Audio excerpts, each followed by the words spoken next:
Isang maganda at mapagpalang araw na naman mga kap. Isang lutong probinsya na naman ang babahagi ko sa inyo mga kap. Magluluto naman tayo ng sinigang sa santol na bangus. Tara, umpisahan natin. Unang step natin, gabi, kailangan natin balatan. Ilagay natin dito sa ating mahiwagang palayok.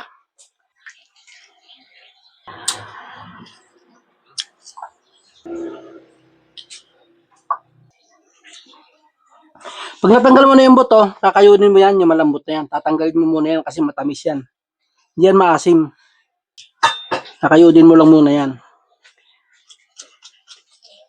Kasi ito, hindi ito maasim, matamis to. Pag ilagay mo to sa sinigang, tatamis yung sinigang.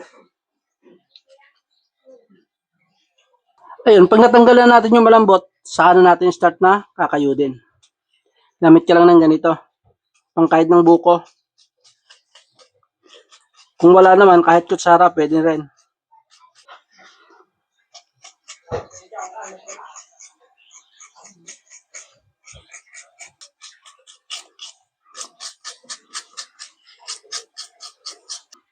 So mga kap, tapos na. Pagkatapos mga kap, maglagay rin tayo isang pirasong labanos. Kuhain lang natin ng pahalang.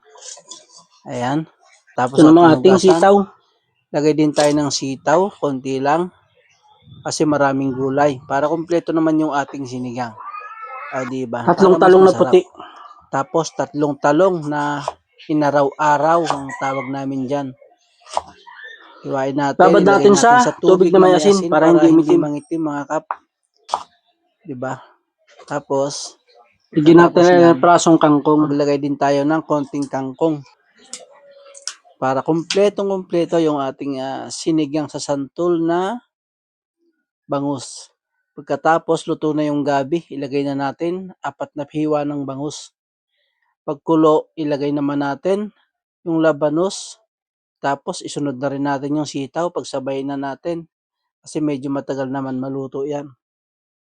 Pagkatapos, kumulo na, ilagay naman natin yung kinayod natin na santol. Panghuli, yung talong na inaraw-araw o yung kulay green. Pagkatapos, yung ating kangkong, ilagay na rin natin. Kaya lang, sikip na yung ating palayok na maliit. Hindi na magkasya. Pero pag naluto, nagkasya rin. Ayun, lagay natin yung siling pula, tsaka siling kumpas. Ayun, naluto na mga kap. O diba? Tikman mo naman yan mga kap. Talap-talap na naman!